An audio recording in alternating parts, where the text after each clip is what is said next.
Bangladeshi hotel style সিঙ্গারার recipe share করব। আশা করছি এই রেসিপিতে বানালে আপনারা খুব সহজ অল্প উপকরণে হোটেল থেকেও খুবই লোভনীয় ও সুস্বাদু সিঙ্গারা এনজয় করতে পারবেন। সিঙ্গারা বানানোর জন্য প্রথমে আমি এর ডোটা রেডি করে নিব। এই জন্য এখানে আমি একটা বাটি নিয়ে নিয়েছি। বাটির মধ্যে দিয়ে দিচ্ছি 2 কাপ ময়দা।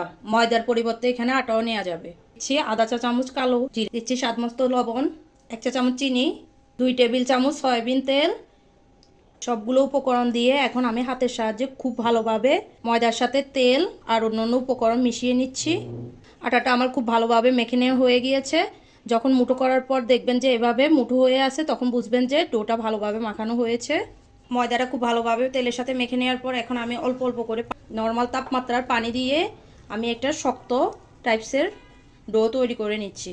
পানিটা চেষ্টা করবেন অল্প অল্প করে দেওয়ার জন্য, এতে করে পারফেক্ট একটা ডো হবে। অল্প অল্প করে পানি দিয়ে আমি এখানে একটা শক্ত টাইপসের ডো তৈরি করে নিয়েছি। আর এটাকে এখন আমি 30 মিনিটের জন্য রেস্টে রেখে দিব। আপনাদের হাতে সময় না থাকলে অ্যাটলিস্ট 15 মিনিটের জন্য রেস্টে রাখবেন। ডোটা রেস্টে থাক, এ ফাঁকে আমি সিঙ্গারার ভিতরে পুরটা রেডি করে নিই।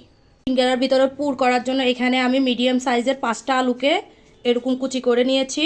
সিঙ্গারার ভিতরে পুরটা ভাজার জন্য আমি এখানে প্যান নিয়ে নিয়েছি। আর প্যানটা গরম হয়ে যাওয়ার পর এর মধ্যে দিয়ে দিচ্ছি 2 টেবিল চামচ তেল। পুরে খুব বেশি একটা তেল লাগে না। তেলটা ভালোভাবে গরম হয়ে যাওয়ার পর এখন আমি এর মধ্যে দিয়ে দিচ্ছি 1 কাপ পেঁয়াজ কুচি। পেঁয়াজটাকে এখন আমি নেড়ে চেড়ে হালকা বাদামি করে ভেজে নিব। পেঁয়াজটা হালকা ভেজে নেওয়ার পর এখন আমি এর মধ্যে একে একে মশলা দিয়ে দিচ্ছি।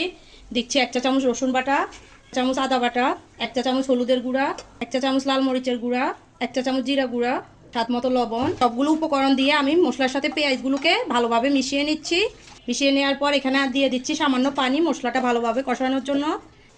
মশলাটা আমার খুব ভালোভাবে কষানো হয়ে গিয়েছে, তেলটাও উপরে ভেসে উঠেছে। এখন আমি আগে থেকে কেটে রাখা আলুগুলো এর মধ্যে দিয়ে দিচ্ছি।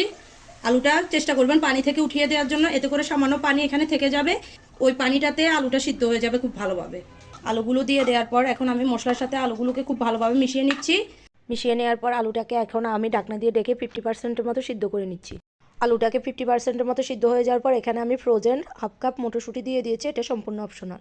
আর স্বাদটা একটু বেটার করার জন্য এখানে আমি একটা স্বাদে ম্যাজিক মশলা দিয়ে দিচ্ছি। আপনাদের হাতের কাছে না থাকলে স্কিপ করতে পারবেন। এখন মটরশুঁটি আর মশলাটাকে আমি আলুর সাথে খুব ভালোভাবে মিশিয়ে নিচ্ছি।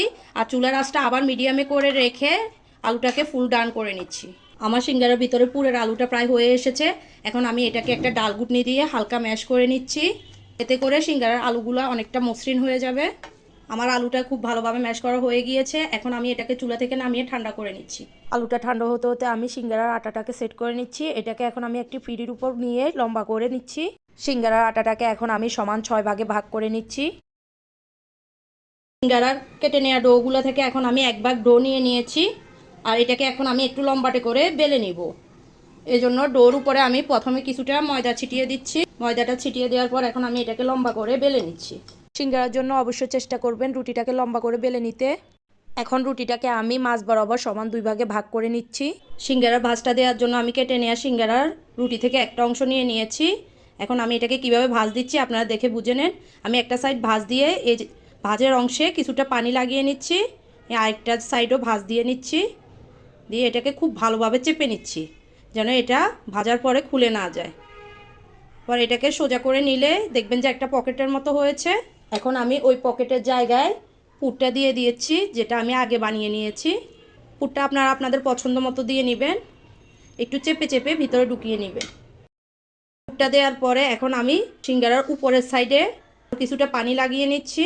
লাগিয়ে নিয়ে ভাজের যে অংশটা আছে সেটা ভালোভাবে এভাবে সিল করে নিচ্ছি। সিল করে নিয়ে একটা সাইড আরেকটা সাইডের সাথে ভালোভাবে লাগিয়ে নিলে আমার সিঙ্গারাটা রেডি। এভাবে আমি প্রত্যেকটা সিঙ্গারা বানিয়ে নিচ্ছি।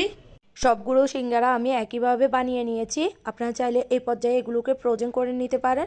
এগুলো 1 মাসের মতো ভালো থাকবে। এখন আমি সিঙ্গারাগুলোকে ডুবো তেলে ভেজে নিব। সিঙ্গারাগুলো ভাজার জন্য চুলায় আমি একটা পাত্র বসিয়ে এর মধ্যে ডুবো তেল নিয়ে নিয়েছি। তেলটা হালকা গরম হয়ে যাওয়ার পর এখন আমি একে একে সিঙ্গারাগুলো এর মধ্যে দিয়ে দিচ্ছি। আপনারা খেয়াল রাখবেন কোনোভাবে যেন সিঙ্গারাগুলো খুবই গরম তেলে দেওয়া না হয়, এতে করে সিঙ্গারাগুলো ক্রিস্পি করে ভাজা হবে না। সিঙ্গারাগুলো দিয়ে দেওয়ার পর এখন সিঙ্গারাগুলোকে চুলার আঁচ আমি মিডিয়াম থেকে লোতে রেখে উল্টে পাল্টে ভেজে নিব। সিঙ্গারাটা একটা পাশ হালকা ভেজে নেওয়ার পর আমি এর অন্য পাশ উল্টে দিচ্ছি। আপনারা চেষ্টা করবেন সিঙ্গারাগুলোকে সব সাইড ঘুরিয়ে ঘুরিয়ে ভালোভাবে ভেজে নেওয়ার জন্য। সব সাইড ঘুরিয়ে ঘুরিয়ে আমার সিঙ্গারাগুলো খুব ভালোভাবে ভেজে নেওয়া হয়ে গিয়েছে। এখন আমি একটা ছাঁকনির সাহায্যে ছেঁকে সিঙ্গারাগুলোকে কিচেন টিস্যুর উপর নিয়ে নিচ্ছি। আজকে সিঙ্গারার রেসিপিটা কেমন হয়েছে জানাবেন। আল্লাহ হাফেজ।